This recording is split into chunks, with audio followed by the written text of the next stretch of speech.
220, 230 volt, depending on what application you're using this for. These wires, so for low voltage, it says T5, T1, and T3 go together. So let's find here. So on this particular motor, T5 is black. On the blue one will be T1, and the orange one will be T3. So it shows these three wires getting connected together. It'll also show L1 getting connected to this. So L1 and L2 is either your white or black wire. On single phase 110 or 220 volt, the white or black getting switched around is not going to change anything with your motor as far as the rotation or how it functions. So you can select one of these as L1, which on this diagram shows that connecting to the T5, T1, and T3. We're going to twist all these together.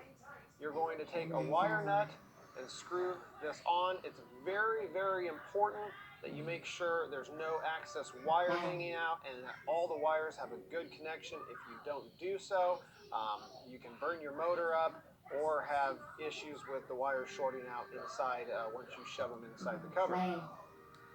So next to the wiring that we just did, it shows that T8, T2, and 7P2 need to be connected. So in this case, 7P2 is the brown one, and then you have white, which is T2, and red, which is T8. So this shows all three of these wires together, but not connected to anything. So these three wires get twisted together and get a wire nut capped as well. Again, it's very important to make sure no excess wires hanging out. Next to that, which is your last wire here, which is the only reason I know that because of my experience, but it's the last wire here that we have left open. It says T4 goes to L2. So L2 would be your other wire, which in this case I already used the white, so I'm using the black wire on this cord. I'm going to twist that together with the T4 and put a wire nut on that. So for low voltage, that would be completely connected. You're left with a ground, and the ground actually goes inside the motor under this green screw. I would recommend putting a wiring terminal on here with a ring on it to go over that, or a fork terminal. It'll have a much better connection than just shoving the wire underneath the screw. Now that we got this motor all wired up, I wired this one for low voltage. Let's talk about one more thing, which is reversible rotation. Not all motors have reversible rotation, but on this particular motor it does. So on the side of this plate it says to reverse rotation, invert T5 and T8. So what you would do is take wires T5 and T8, which are labeled on the side. So in this case, T8 is the red wire, which is attached to the the brown and white.